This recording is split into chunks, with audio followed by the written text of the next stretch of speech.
Hi, I am Hope Viegas. This is my video portion for my reaction paper.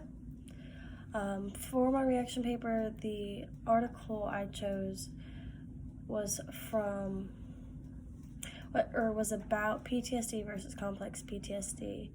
The reason I chose this article is because after searching for current events that stuck out to me that I could really give a full-hearted reaction to without just trying to figure something out, something that I could genuinely react to. When I found this, I realized this was exactly what I had to do because my father has PTSD. And at first I was like, yeah, I can just react and relate to it. However, after further reading into it, I realized that complex PTSD is something that's not spoken about a whole lot. Our book doesn't even speak about it. More importantly, the book that our book references doesn't even speak about it. It's stated in the article that I read that DSM-5 actually just clumps them together when testing people for PTSD. And so, after reading through the article and watching a few videos off the website dvnf.org, I realized that while PTSD has a lot of base treatments, and even though it doesn't have a cure yet, a solid cure, there's different therapy treatments that can work. However, people with complex PTSD need a little bit more help because of how strong their symptoms are.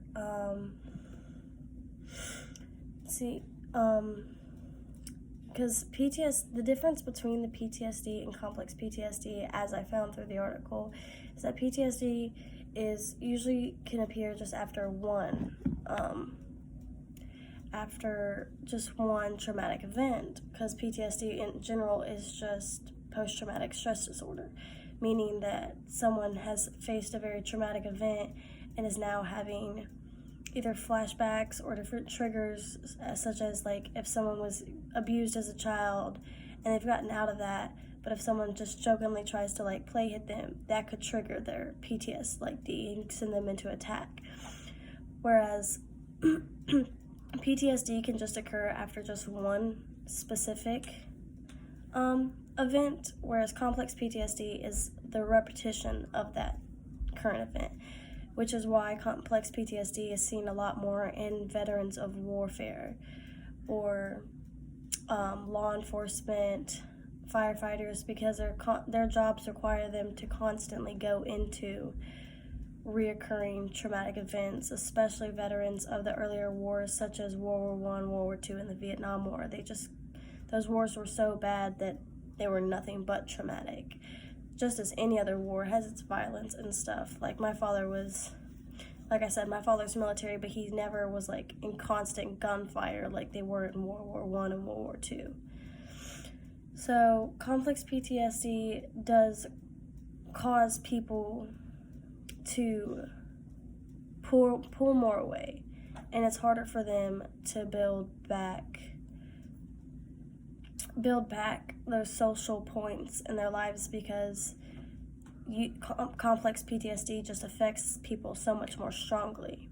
They have more frequent triggers and stuff that we would see as normal, that fireworks. I know fireworks are a very big trigger for my father, and the 4th of July time area is a very hard time for my father because of the fireworks. To most people, it's a celebration. However, he cannot stand fireworks. He hates them.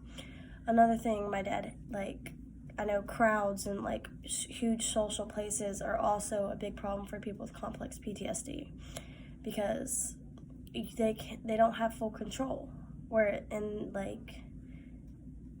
being in war, you have control over your group and your people, and you're always standing on guard. But when it's just you and you're back in a normal social place, you never know what's going to happen, and so it always keeps them on their toes. And I know that's another thing that really bothers my father and his PTSD, is he does not like crowds, because he never knows what's going to happen. He can't predict everyone's thing or everybody's actions.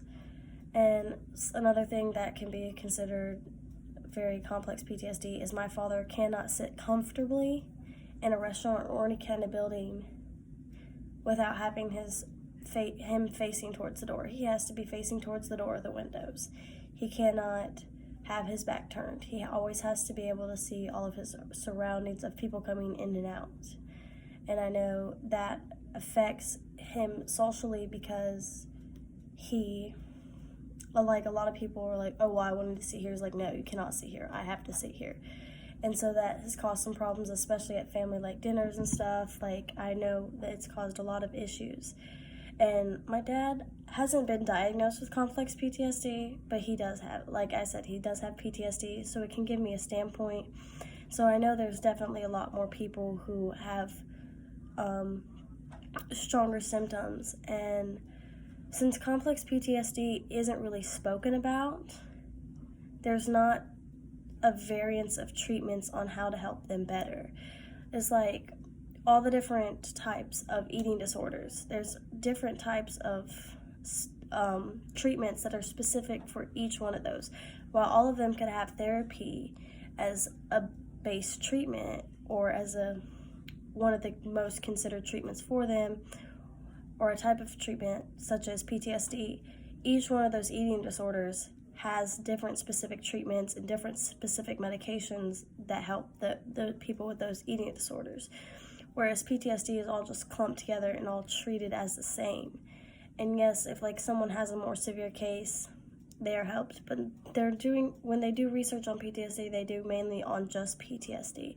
They're not looking at the different levels of PTSD. So to me, my whole pretty much compact sentence of how I fit my reaction of this paper is that while we are looking for a cure for PTSD, we shouldn't just look for it together as a whole, but it may be easier to break it down, just as we've done other disorders, and look at the different types of PTSD there are, and try and help figure out what works best for those, and then come together with all of those and see overall what's been helping the most out of those, and try and find somewhere in the middle that would probably be an overall treatment. But we can't just keep treating PTSD as one big thing when there's obviously multiple different types of PTSD. But that's all I got. So thank you.